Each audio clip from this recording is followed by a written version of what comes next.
আসসালামু আলাইকুম রহমতুল্লাহ, কেমন আছেন সবাই? আশা করি আল্লাহর রহমতে সবাই ভালো আছেন, সুস্থ আছেন এবং সবাই নিরাপদে আছেন। তো সবাইকে আজকে ভিডিওতে স্বাগত। আজকে ভিডিওতে আমি ভিরল ফর্ম পূরণের জন্য কোন কোন ডকুমেন্টস আপনাদের সাথে নিতে হবে, কোন কোন ডকুমেন্টস প্রয়োজন, এই বিষয়গুলো আলোচনা করব। তো যারা ভিডিওটি ভুলে গেছেন সবার কাছে রিকোয়েস্ট সম্পূর্ণ দেখবেন, আর যারা আমার চ্যানেলে নতুন প্লিজ চ্যানেলটি সাবস্ক্রাইব করে পাশে বেল আইকনটি ক্লিক করে দিবেন। তো বিরল ফর্ম পূরণটা ইতিমধ্যে শুরু হয়ে গেছে, আপনারা হয়তো অনেকেই শুরু করে দিয়েছেন বিরল ফর্ম পূরণ করা। তবে এখানে একটা জিনিস বলে রাখি যে বিরল ফর্মটা কিন্তু তাড়াহুড়া করে পূরণ করার কিছু নাই। আপনারা সময় নিয়ে এটা ধীরে সুস্থে অনেক বুঝে শুনে এটা করবেন। যদি কোথাও কোনো ভুল হয়ে যায় তাহলে হয়তো এমন হতে পারে যে আপনার চাকরি যে প্রাথমিক সুপারিশ সেটা বাতিল হয়ে যেতে পারে।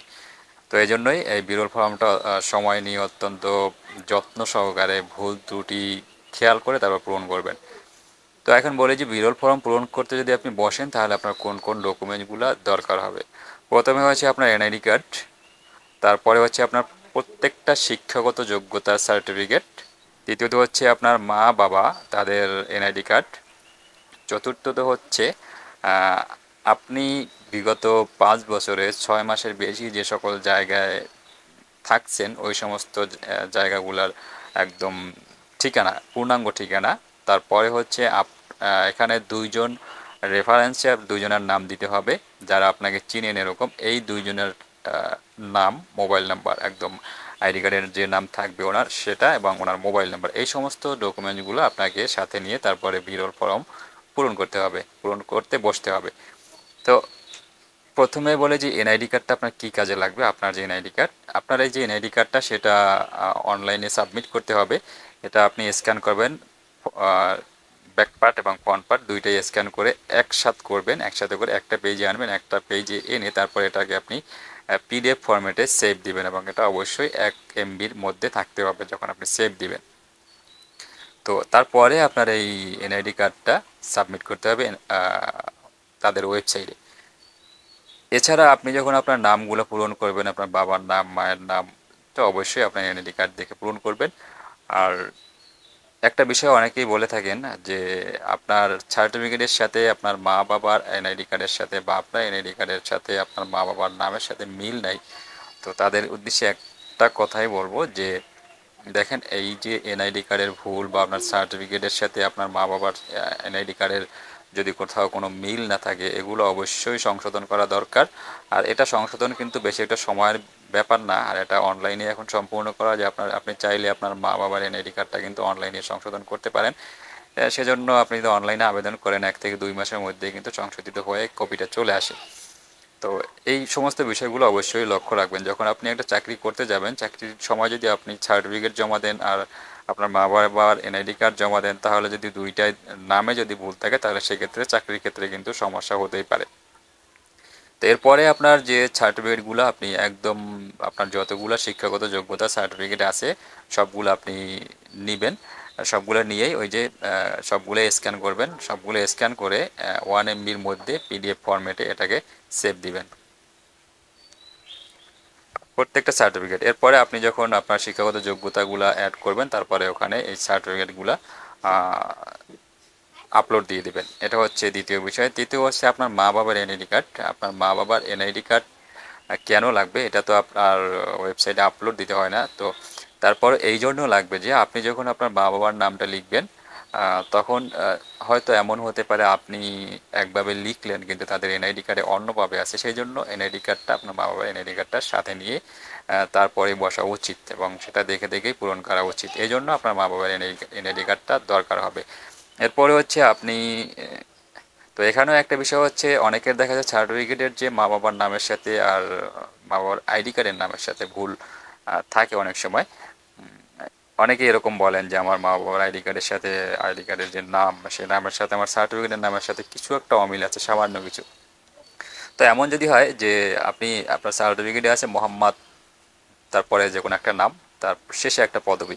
তো এমন যদি হয় যে আপনার বাবার আইডি কার্ডে আছে শুধুমাত্র নাম আর পদবি, মোহাম্মদটা নাই, তাহলে কিন্তু সেটা বড় কোনো সমস্যা না, এই জন্য কোনো সমস্যা হবে না। আবার এমন যদি হয় যে আপনার বাবার নামের প্রথমে মোহাম্মদের পরে নামটাও আছে, লাস্টে আপনার সার্টিফিকেটে পদবিটা আছে আর আপনার মা বাবার এনআইডি কার্ডে ওই পদবিটা নাই, তাহলে কোনো সমস্যা নাই, অথবা আপনার সার্টিফিকেটে পদবি নাই, আপনার মা বাবার এনআইডি কার্ডে পদবি আছে, এরকম হলে এগুলো কোনো সমস্যা না।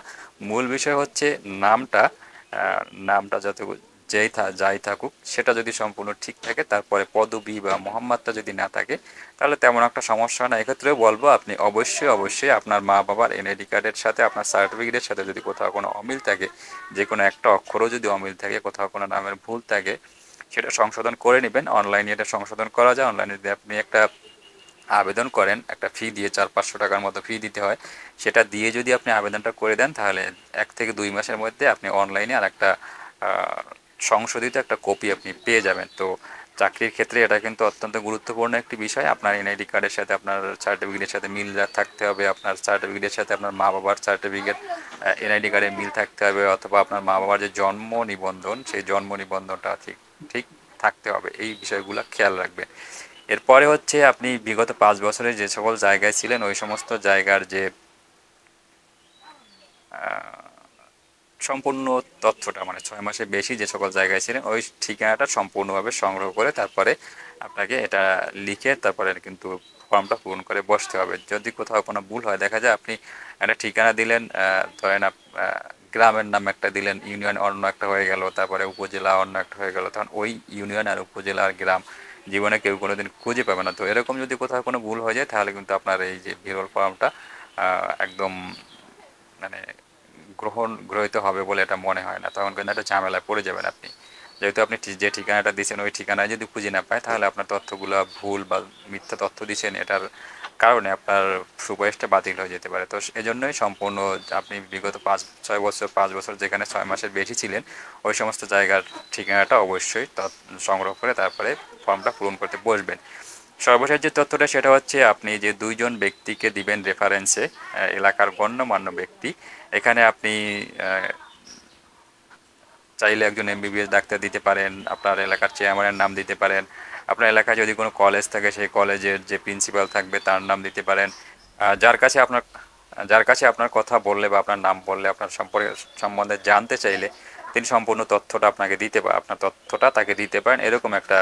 এরকম ব্যক্তিদের, গণ্যমান্য ব্যক্তিদের আপনি নাম দিবেন এবং তার নামটা, তার আইডি কার্ডে কী নাম আছে সেটা জেনে, তার মোবাইল নাম্বারটা জেনে তারপরে মোবাইল নাম্বারটা লিখে দেবেন। এই সমস্ত বিষয়গুলো হচ্ছে আপনার আপনি যখন ফর্মটা পূরণ করতে যাবেন এই সমস্ত ডকুমেন্টসগুলো আপনার দরকার হবে। তো এই জন্য এই সমস্ত ডকুমেন্টস সংগ্রহ করে তারপরে আপনি ফর্মটা পূরণ করতে বসবেন। আবারও বলছি, এখানে তাড়াহুড়া করার কিছু নয় যে আগে আপনি যদি ফর্মটা পূরণ করেন তাহলে আপনার পূরণ করে সাবমিট করেন তাহলে আপনার ভেরিফিকেশনটা আগে হবে, এমন কিছু নাই। তো আপনি 31 মের মধ্যে যে কোনো সময় এটা করলেই হবে। একটু ধীরে সুস্থে বুঝে শুনে কেয়ারফুলিভাবে কাজটা করবেন, এটাই হচ্ছে আপনাদের কাছে অনুরোধ। তো যাই হোক সম্মানিত ভিউয়ার্স, এই ছিল হচ্ছে আপনাদের জন্য আমার আজকে ভিডিও শেষ করছি এর সাথে। ভিডিও ভালো লাগলে লাইক কমেন্ট শেয়ার করবেন। সবাই ভালো থাকবেন, সুস্থ থাকবেন এবং নিরাপদে থাকবেন এই প্রত্যাশা। আল্লাহ হাফেজ।